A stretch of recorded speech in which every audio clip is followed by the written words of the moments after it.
السلام علیکم ورحمۃ اللہ وبرکاتہ۔ ہم بات کر رہے تھے جنات کی لگائی ہوئی بیماریوں کے تعلق سے۔ ایک بیماری ہے پی سی او ڈی۔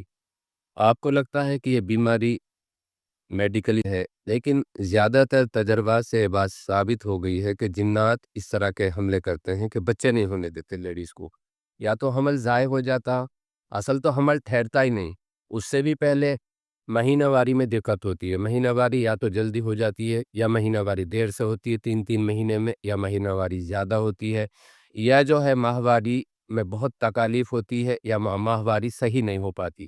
اچھا، اگر پھر آگے چل کے اگر حمل ٹھہر جاتا ہے لڑکیوں کو، حمل ٹھہرنے کے بعد بھی مہینے میں، 2 مہینے میں، 3 مہینے میں، 3 مہینہ 4 مہینہ مشکل سے پکڑتا ہے کہ حمل ساقط ہو جاتا ہے، گر جاتا ہے۔ اس کے علاوہ اگر بچ بچا کر کے آگے تک پروسیجر پورا ہوتا ہے تو بچہ جب پیدا ہوتا ہے تو وہ بچہ سوکھا پیدا ہوتا ہے، اس کے اندر سوکھا مسان کی بیماری لگ جاتی ہے، وہ سوکھ کے جلد سے جلد ختم ہو جاتا ہے۔ دیکھیے، ایسا ہے کہ یہ بیماری میڈیکل سے بھی ہو سکتی ہے، لیکن زیادہ تجربات سے یہ چیز ثابت ہوئی ہے کہ جنات کے ذریعے سے کی جاتی ہے۔ جنات کے حملے ہوتے ہیں، جنات کا جادو ہوتا ہے، عربی میں اس کو کہتے ہیں السبیان۔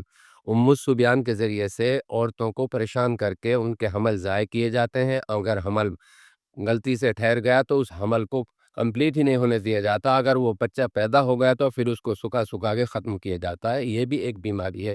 اس کی کچھ علامات ہیں، اس کی کچھ نشانیاں ہیں۔ آپ کے ساتھ کیا اس طرح سے ہوتا ہے؟ آپ غور کریں اس چیز کا۔ لیڈیز کو ایسا ہوتا ہے کہ جب ان کے ایام حمل ہوتے ہیں، یعنی پیٹ میں بچہ ہوتا ہے، تو ان کو خواب اس طرح کے آتے ہیں کہ چھوٹے چھوٹے بچے گود میں آ گئے، اس کو دودھ پلا رہی ہیں، یا انہوں نے کٹے ہوئے پھل دیکھے، یا فروٹ وہ کھا رہی ہیں، اس طرح کے خواب آتے ہیں، یا مرے ہوئے لوگ، گزر گئے جو لوگ، وہ نظر آتے ہیں۔ تو اس طرح کے اگر خواب آ رہے ہیں تو یہ ایک علامت ہے، سانپ پیچھے بھاگ رہا ہے، سانپ نے ڈس لیا ہے، یا سانپ جو ہے کاٹنا چاہتا ہے، یا اسی طرح سے گندے پانی میں یا پانی میں دھسے ہوئے ہیں، یا ہوا میں اڑ رہے ہیں، یا ویرانے کے اندر چل جا رہے ہیں، تو یہ ایک علامت پائی جاتی ہے کہ جنات آپ کا پیچھا کر رہے ہیں۔ اگر اس طرح کے معاملات ہیں تو آپ کو بہت ہی چاق اور چوبند ہونے کی ضرورت ہے۔ آپ ہی اس بیماری کو کنٹرول کرنا چاہیے۔ اس کے لیے کئی سارے طریقے بتائے ہیں۔ اس کے لیے ایک طریقہ بتایا گیا ہے کہ جب آپ رات میں سوتے وقت آپ جو ہے سیدھی کروٹ لیٹ جائے، پہلے پھر ایک مرتبہ درود شریف پڑھے، درود ابراہیم پڑھ لے بہتر ہے، اس کے بعد 3 مرتبہ سورہ اخلاص پڑھے اور پھونک مار دیں۔